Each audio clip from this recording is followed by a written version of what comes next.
ভাই, কালকে তুই বিয়ে বাড়ি গেলি শহরে, ওখানে কি কি খাওয়া হয়েছিল রে?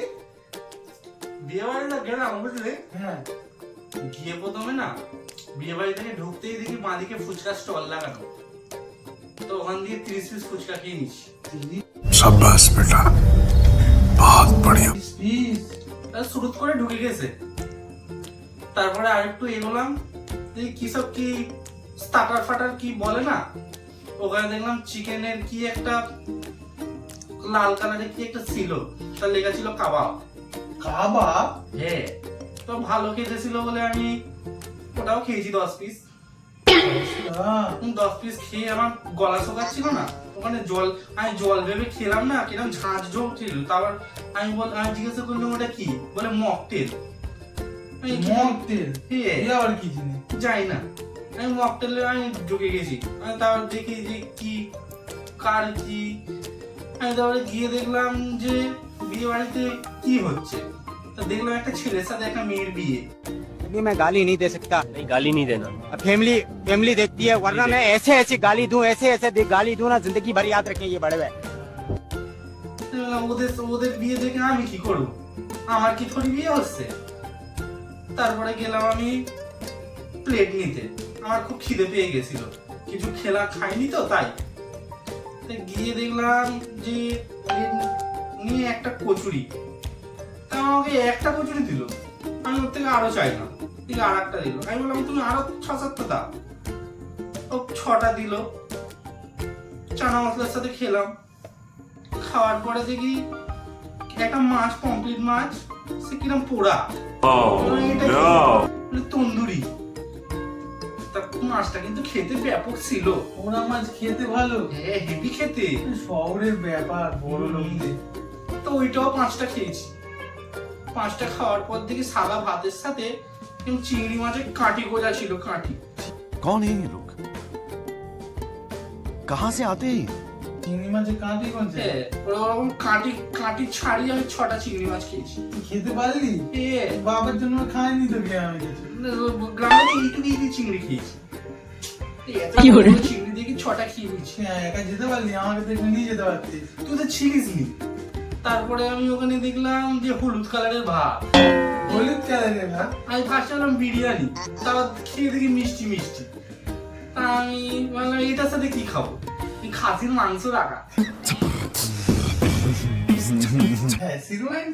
আমি 1.5 কেজি মতো খাসির মাংস খেয়ে নিয়েছি। 1.5 কেজি মুকুত করে ফেলেছি? মুকুত করে ঢুকে গেছে।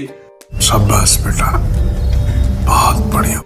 খাওয়ার পরে চাটনি পাপড় খেয়েছি না, চাটনি পাপড়টা খেয়ে না আমার হাগা পেয়ে গেল। কি করে? তোর হাগা পেয়ে গেল? হাগা পেয়ে যাওয়ার পর আমি ওখানে দেখছি পায়খানা কোথায় আছে। তা আমি ওখানে একটা জায়গায় পায়খানায় ঢুকলাম, সে ওখানে কিরকম গোল মতো পায়খানা পুরোটা কি বড়। তা আমি ওখানে ভাবলাম ওখানে হাগলে কোথায় আমি ঢুকে যাবো, তাই ওখানে আর হাগিনি। বিয়ে বাড়ির বাইরে দেখি একটা ক্ষেত আছে, খেতে গিয়ে বসে হেগে দিয়ে চলে এসেছি। শহরে ক্ষেত কোথা দিয়ে পেলি? ওকে সামনে একটা জমি ছিল, ক্ষেত কি কিনা কি জানি, অন্ধকারের মধ্যে তো মাঠ টাইপ ছিল, হেগে দিয়ে চলে এসেছি। अरे कहना क्या चाहते हो? বাগান হবে দেখ। জানি না কি ছিল। তার হেগে ফেগে এসে আমার আবার খিদে পেয়ে গেল। তো ওখানে কি বিয়ে বাড়ি কি জানি সব কিছু পোড়া পোড়া দিচ্ছিল। আমি রসগোল্লা খেতে গিয়ে দেখি রসগোল্লাটাও পোড়া। তবে কি বিয়ে রসগোল্লা লিখেছিল। কি রসগোল্লা? রসগোল্লা। কিন্তু আমার বাবার কালে জমে আমি নাম শুনিনি। अच्छा, কিন্তু খেতে ব্যাপক ছিল, কিন্তু ওটাও 40 পিস খেয়েছি। असंभव, असंभव, बेचौद असंभव। এই রসগোল্লাটা 40 পিস খাওয়ার পরে মুখ শুদ্ধি রাখা ছিল। মুখ শুদ্ধি খেয়ে আমার মুখটা কেমনি বিগড়ে গেল, কিরকম একটা খেতে ছিল, মৌরি ভাব। তুই খেতে কে বলেছিস? মুখ শুদ্ধি লেখা ছিল, আমি নিয়েছি খাবারই জিনিস, আমি খেয়ে নিয়েছি। তারপর দেখি পাশে আইসক্রিম রাখা ছিল, আমি 9খানা আইসক্রিম খেয়ে আরো 5টা আমি পকেটে ঢুকিয়ে আমি পালিয়ে এসেছি বাড়িতে। इसकी मूर्ति बननी चाहिए। এনেছিস আইসক্রিম গুলো? আইসক্রিম আমি আবার এসে আমার খিদে পেয়ে গেছিল বলে আবার খেয়ে নিয়েছি। আমাকে না রাখতে পারিনি শহরের আইসক্রিম। না, কিন্তু তখন না এই কারণে না, খালি মাংস খেয়েছিলাম, আমার এখনো মাংস আটকে আছে। কি লাগে আমি খাসি মাংস না কালকে খেয়ে আমার লেগে আছে না ভাই খাসি মাংসটা কাল খেয়েছি এখনো কিন্তু টেস্ট আছে ভাই শহরের খাসি মাংস কিন্তু হেভি খেতি ওই জন্যই তো আমি 1.5 কেজি মাংস খেয়ে নিয়েছি খুবই স্বাদ ভাই কিন্তু পরের বার শহরে কোনো বিয়ে বাড়ি হলে নিয়ে যাবে কিন্তু বুঝিস ঠিক আছে নিয়ে যাও নিয়ে যাবি তো নিয়ে যাও अब अगर तुम लोग नए हो तो सब्सक्राइब करो, वो जो लाल वाला बटन है उसके साथ स्कैम करो या फिर महफिल जमाओ, मुझे नहीं पता, बस क्लिक हो जाना चाहिए। अब मैं भी जा रहा हूं, मुझे पार्क में स्टंट्स मारने जाना है। बाय।